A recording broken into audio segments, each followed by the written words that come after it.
Ever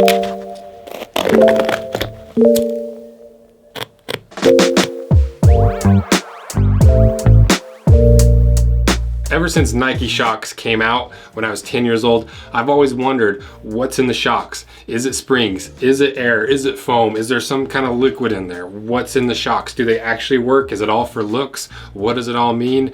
We're gonna find out by completely dissecting this thing and cutting it in half to find out the truth about Nike Shox. And Nike Shox has a pretty interesting history and backstory. And if you want a full breakdown, a full video on their history, go watch Nacho Average Fine's video on it. But the shortened and condensed version is it started in 1984 with this beautiful prototype as a proof of concept and a goal of having optimal energy return in mind. And then from 1984 to 1997 was a little bit of the incubation period deep inside the Nike labs with all sorts of wild ideas and designs and compounds until they settled on this design with the 4 columns being compressed with the 2 plates above and below.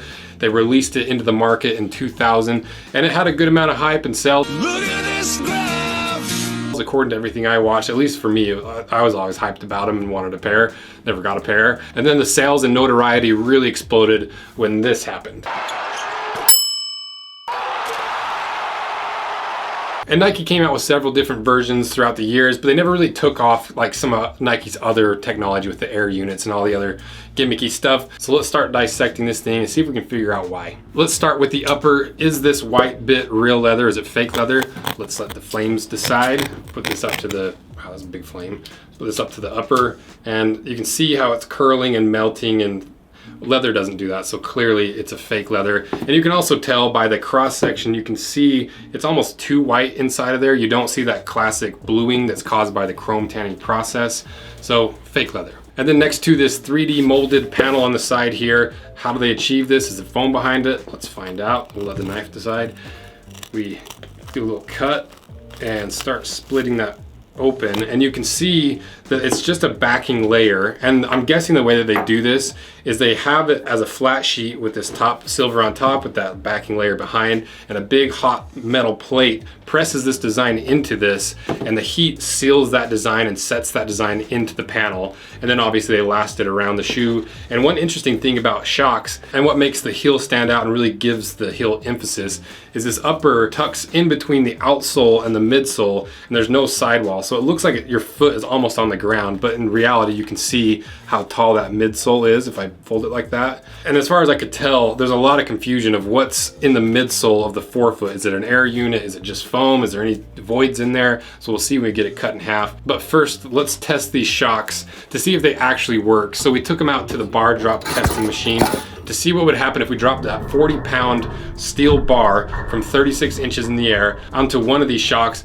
And it's actually pretty crazy how much these Shox compress and how much they balloon out to the side. You can see how much it expands and how much it takes that impact, and more importantly how fast it springs back, because we shot that in 240 frames and there's only a couple frames that you can see it fully compressed. So there is definitely a lot of rebound in this shoe, and there's a lot of energy return. So it seems like it's effective under the right circumstances, but I think the big problem people had with this shoe is that for daily wear or even light athletic stuff, you didn't really get the usefulness and the energy return of the Shox. Whereas some of Nike's other tech, you could feel the air units underneath your foot, and it does give you a little bit of extra squish. And so this performance-based tech it's really only useful in performance circumstances or if you're dropping a giant bar on it. So now let's cut these in half and finally answer my childhood question of what's inside these Nike Shox columns.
Okay, we got it chopped in half a few different ways, and those shocks just kind of popped off, and didn't take much force to get them to pop off, and obviously it's an older sneaker, but even still, you think that they would be a little bit better secured on there, maybe injection molded to that top plate, but let's see what's inside.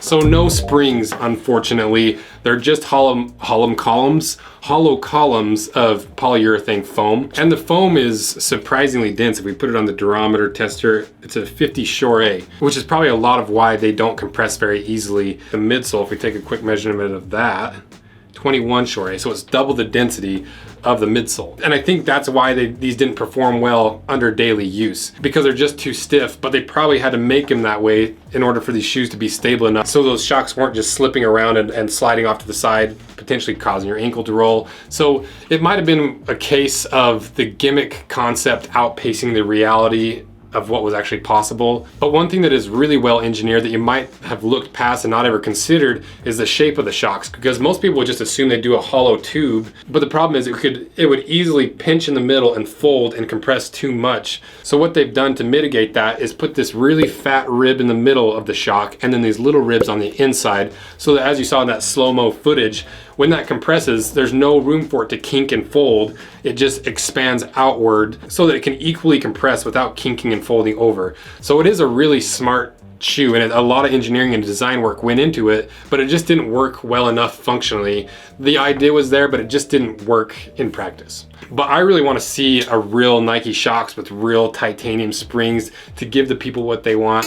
So maybe we'll do a video down the road recreating Shox how my 10-year-old imagination would have assumed they were built. And thank you so much for everything you guys do and allowing us to spend the ridiculous money to get these sneakers, just to chop them in half, to show you what you're really spending your hard-earned money on, and what's cheap gimmicks by these big brands, what's just sneakerhead hype, and what's the truth about what's inside of these shoes. So thank you guys. See ya.